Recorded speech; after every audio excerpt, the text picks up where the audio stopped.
오늘 우리에게 주시는 말씀 같이 봉독하십시다. 고린도전서 11장. 고린도전서 11장 23절부터 26절의 말씀 우리 한 목소리로 봉독하십시다. 내가 여러분에게 전해준 것은 주님으로부터 전해받은 것입니다. 곧 주 예수께서 잡히시던 밤에 빵을 들어서 감사를 드리신 다음에 떼시고 말씀하셨습니다. 이것은 너희를 위하는 내 몸이다. 이것을 행하여 나를 기억하여라. 식후에 잔도 이와 같이 하시고서 말씀하셨습니다. 이 잔은 내 피로 세운 새 언약이다.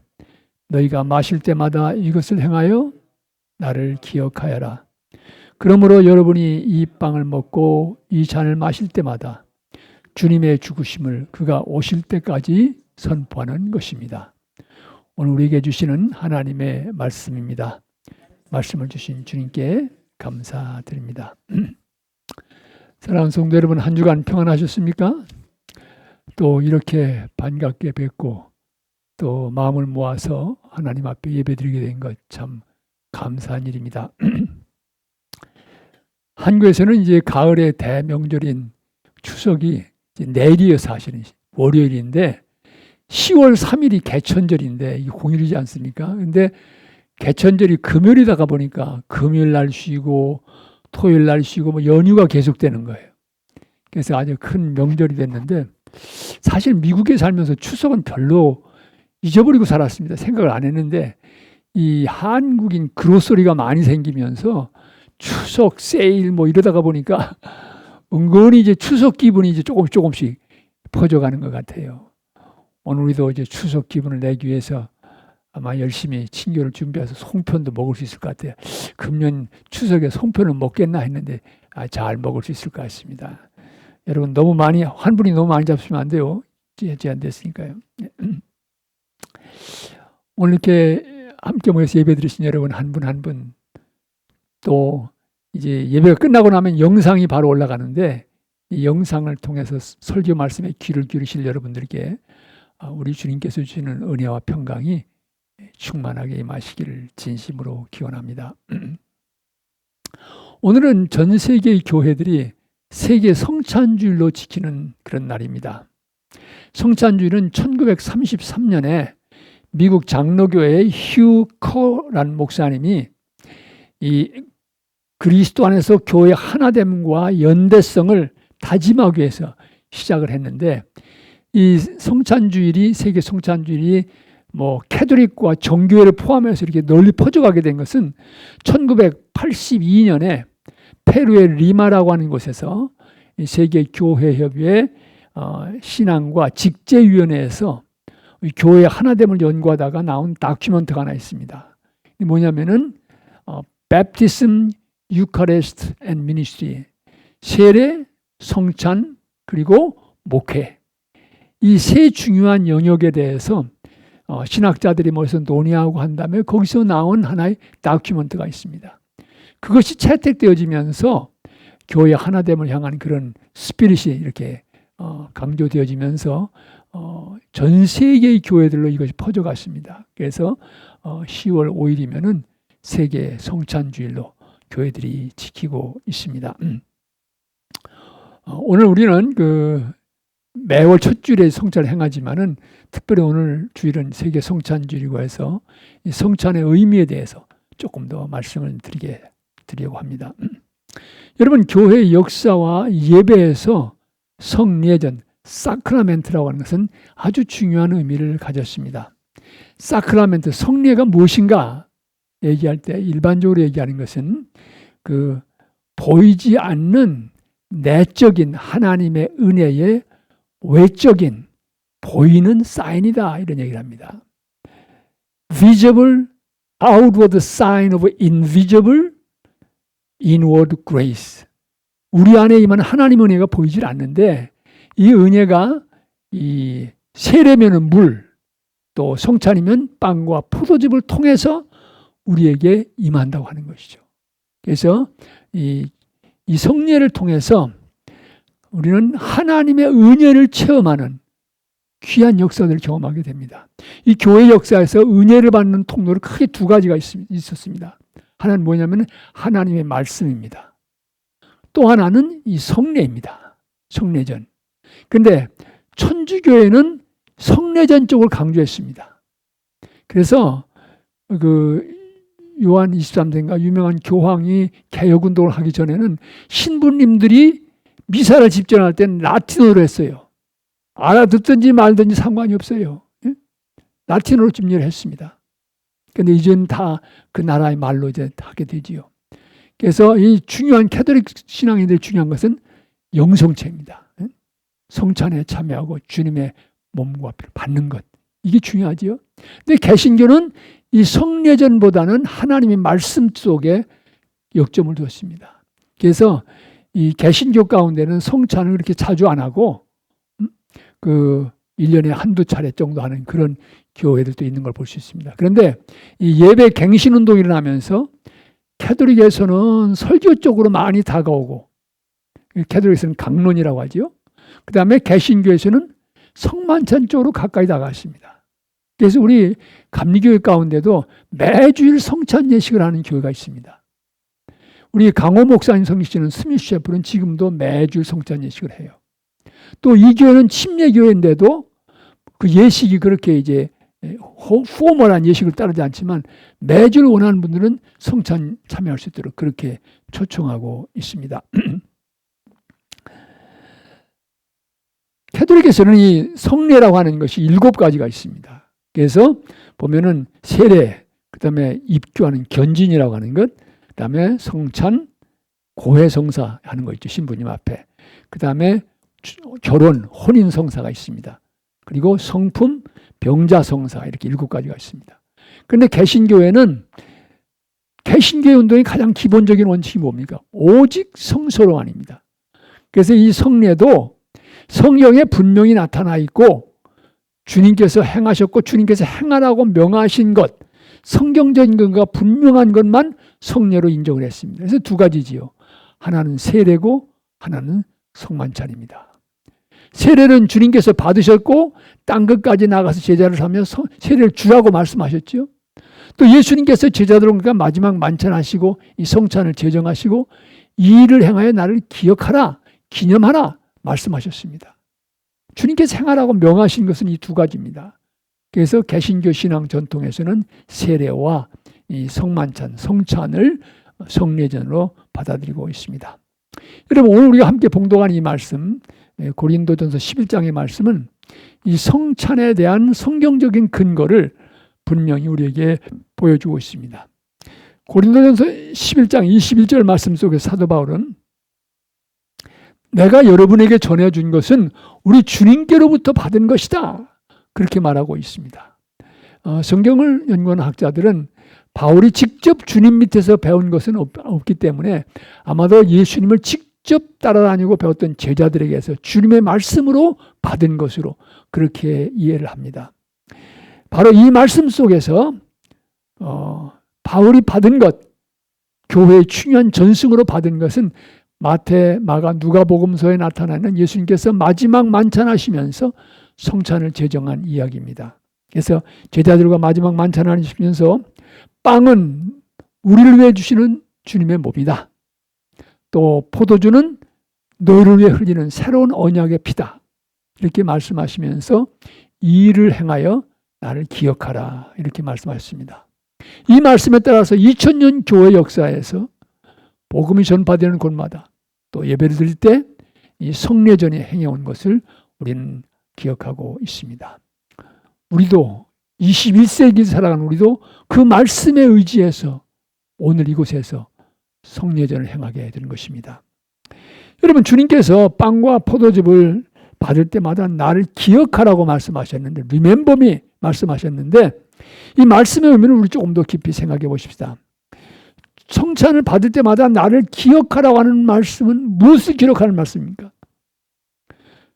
주님의 은혜의 어떤 것들을 기억하라고 말씀하신 것입니까? 또 주님께서는 성찬 속에 어떻게 우리에게 오시며 만나 주십니까? 여러분, 먼저 우리가 성찬을 행할 때마다 기억해야 될 것은 우리를 위해서 십자가에서 돌아가시고 무덤을 열고 다시 사신 주님의 십자가의 죽으심과 부활의 사건입니다. 우리가 받는 빵은 주님의 몸입니다. 우리가 받는 포도즙은 십자가에서 흘려주신 주님의 거룩한 보혈입니다. 주님의 죽으심과 부활은 신화 속에서, 어느 동화 속에서 일어난 이야기가 아닙니다. 역사라고 하는 구체적인 삶의 현장 속에서 일어난 사건입니다. 예수님께서는 분명히 역사 속에 오셨고, 역사 속에서 살아가셨고, 십자가에 달려 돌아가시고 죽음을 이기고 부활하셨습니다. 우리는 성찬을 행할 때마다 2000년 전 역사 속에 오셔서 우리를 위해서 십자가에서 고난당하시고 부활하신 주님의 그 사건을 기억합니다. 그러나 우리는 여기서 한 걸음 더 나갈 필요가 있습니다. 2000여 년 전 일어났던 사건을 돌이키는 그런 추억에 머무는 것이 아니라 한 걸음 더 나가서 그렇게 돌아가시고 부활하셨던 예수님이 오늘 우리 가운데 오셔서 행하시는 구원의 역사를 기억하라는 얘기입니다. 21세기를 살아가는 우리들의 삶 속에 오셔서 만나주시고 놀라운 은혜를 베풀어 주시고 계십니다. 십자가의 사건은 과거의 사건이지만 과거의 사건에 머물지 않습니다. 오늘 우리를 구원하시는 사건입니다. 우리를 위해 당신의 몸을 주시고 보혈을 쏟아 부어주신 예수님의 그 십자가의 사건이 오늘 내 인생 속에서 이룩하신 은혜의 역사를 또한 기억해야 하는 것입니다. 이 기억하라는 말씀의 내용 속에 포함될 수 있습니다. 주님께서는 성찬 속에 함께 하시며 우리를 만나주십니다. 교회 역사를 보면 주님께서 어떻게 성찬 속에 함께 하시느냐, 이 문제에 대해서 몇 가지 입장들이 있었습니다. 천주교 같으면은 신부 사제가 빵과 포도주를 놓고 기도할 때 그것이 진짜 예수님의 몸과 보혈로 변한다, 이렇게 믿습니다. 소위 말하는 화채설이죠. 그래서 천주교는 그 영성체가 그렇게 중요합니다. 성체를 받는다는 것이. 그것이 진짜 주님의 살과 피라고 믿기 때문입니다. 중요한 거지요. 또 어떤 종교개혁자, 스윙거리 같은 사람은 그건 아니고 이것은 하나의 상징적인 심발릭한 사건이다. 우리가 이 성찬을 거행하면서 예수님의 거룩한 죽으심을 우리는 기억하는 것이다. 메모리알로서의 성찬을 얘기했습니다. 루터 같은 사람은 우리에게 주시는 그 빵과 포도즙이 그것이 예수님의 보혈로 변화되는 건 아니지만 예수님은 그 가운데 그 속에 함께 하셔서 우리를 만나 주신다. In, with and under. 실제로 그 안에 주님께서 계셔서 우리를 만나 주신다. 이렇게 얘기했습니다. 우리가 속한 이 감리교회는 어떻게 생각하느냐? 우리가 성찬을 나눌 때 주님은 여기 진짜 함께 하신다는 거야. 그래서 real presence라는 말을 합니다. real presence. 여기 주님이 함께 하신다는 거예요. 그리고 주님이 어떻게 우리 가운데 오시고 어떻게 우리를 변화시키시는가? 그것은 바로 신비다. Holy mystery. 거룩한 신비라. 이런 말을 씁니다. 여러분, 신비라고 하는 것은 우리의 이성으로는 이해할 수 없기 때문에 모순이라는 얘기가 아니고 그 사건은 우리의 이성으로 충분히 이해될 수 없는, 우리의 이성을 뛰어넘는 초이성적인 사건이다. 그런 의미에서 신비라고 하는 말을 사용하게 되는 것입니다. 하나님께서 이 성찬을 나눌 때 어떻게 여기 함께 하시고 어떻게 우리의 인생 속에 은혜를 베푸시는지, 그것은 하나의 거룩한 신비라고 하는 것이 바로 우리 감리교회가 지켜나가는 성찬에 대한 이해인 것입니다. 우리가 이렇게 성찬 속에서 주님의 우리를 위한 거룩한 죽으심과 부활의 사건, 그리고 그 은혜가 내 인생 속에 임한 것을 기억할 뿐만 아니라 또한 성찬 속에서 우리가 기억하게 되는 것은 교회는 하나라고 하는 것입니다. 세계에 많은 교회가 있고 서로 다른 신학과 역사와 전통을 가지고 있습니다. 그러나 근본적으로 교회는 하나다라고 하는 것이 우리의 신앙의 고백입니다. 왜냐하면 우리 모두는 그리스도의 보혈을 나눈 사람들이기 때문입니다. 요한복음서에서 예수님께서는 돌아가시기 전에 고별설교를 하시면서 제자들이 하나 될 것을 위해서 기도하셨습니다. 우리의 하나가 된다고 하는 것은 똑같은 모습으로 하나가 된다는 것이 아닙니다. 다양성을 지켜가면서도 하나가 된다는 것이에요.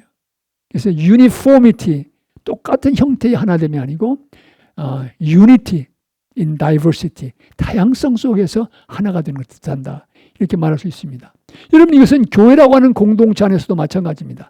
우리가 성찬을 나누면서 우리는 그리스도 안에서 한 형제와 자매가 된 것을 새롭게 확인하고 고백하게 됩니다.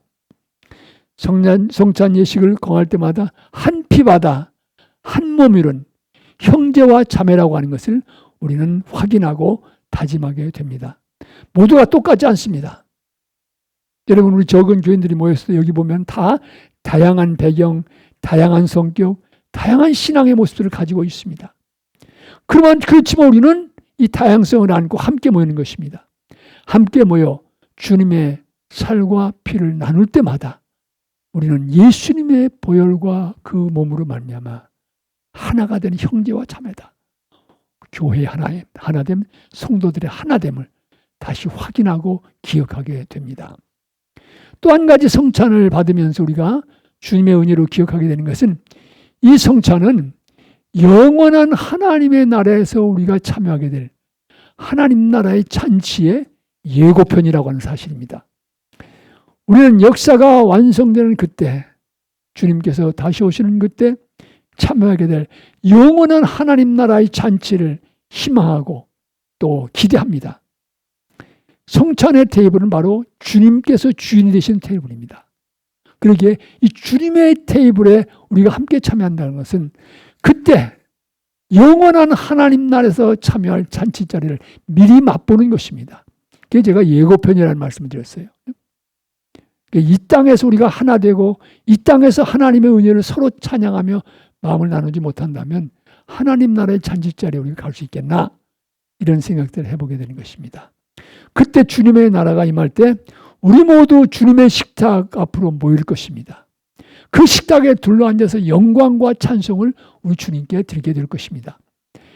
인종과 소유와 모든 벽을 뛰어넘어서 하나가 되어서 우리는 주님의 잔치자리에 참여하게 될 것입니다.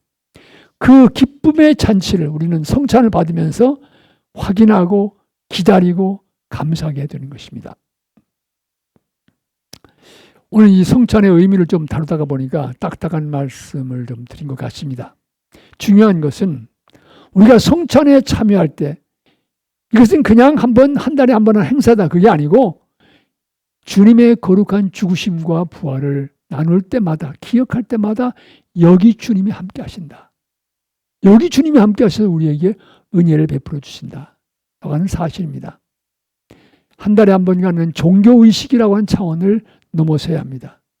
성찬은 하나님의 은혜를 새롭게 깨닫고 체험하는 중요한 통로입니다. 그래서 이것을 means of grace, 은혜의 통로다, 은혜를 받는 길이다, 이렇게 말하게 되는 것입니다.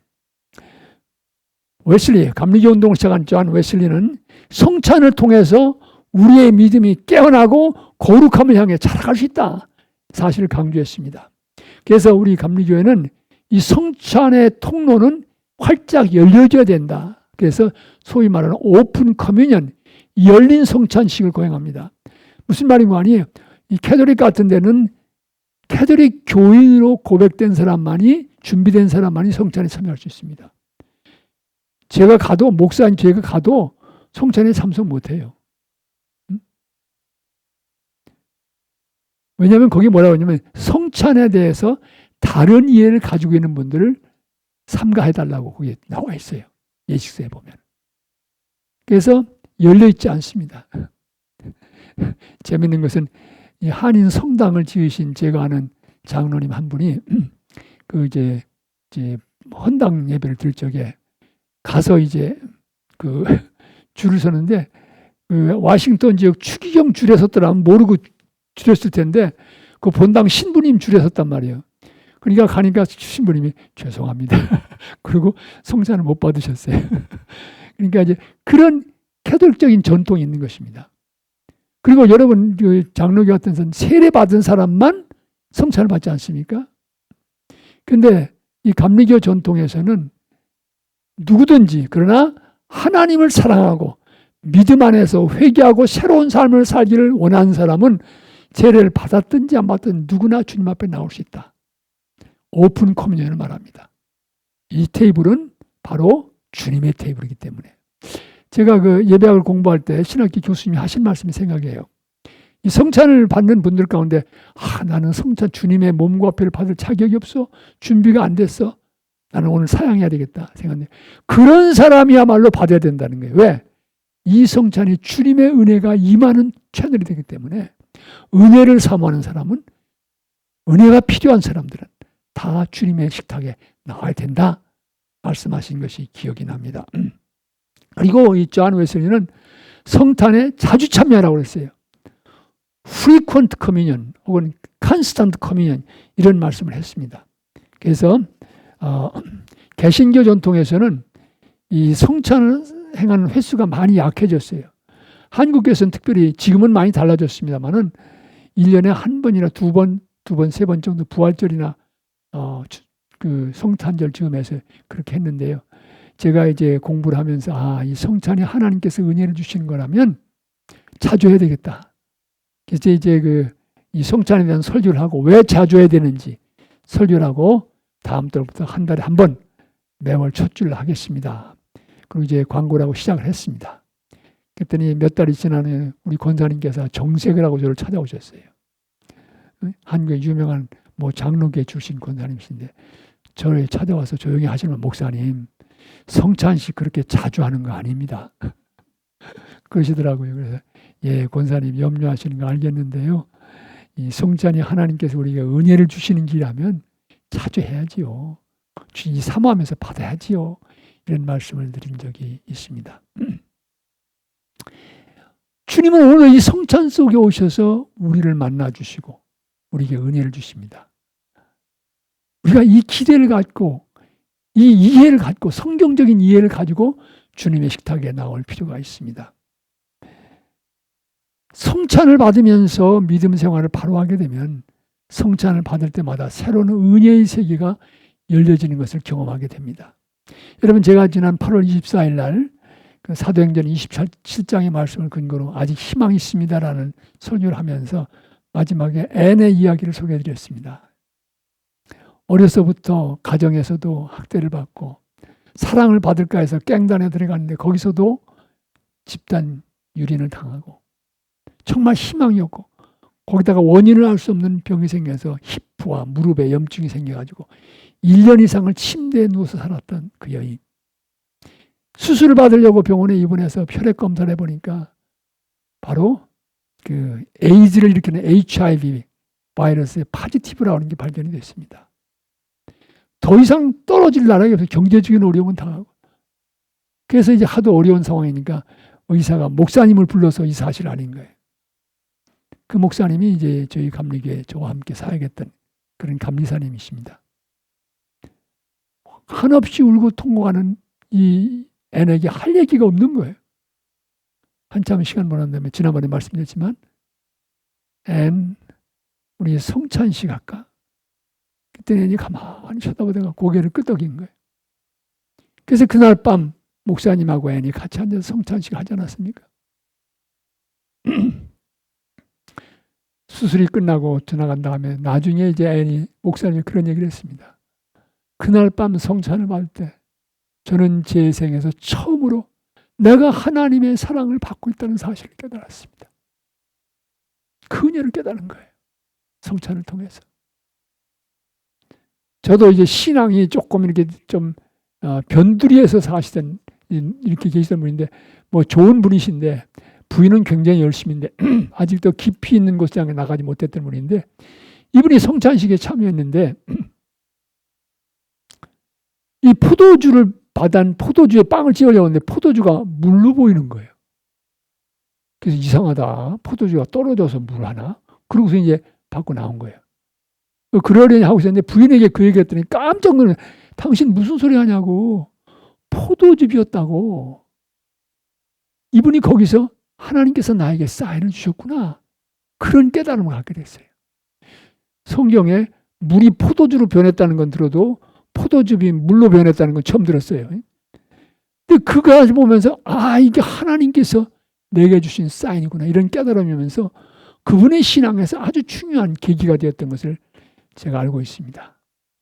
제가 아는 장로님 한 분도 암으로 인생의 마지막 여정을 걸어가실 때 찾아가 뵙고 시간을 보내고 그리고 제가 떠나오기 전에 성찬 예식을 했습니다.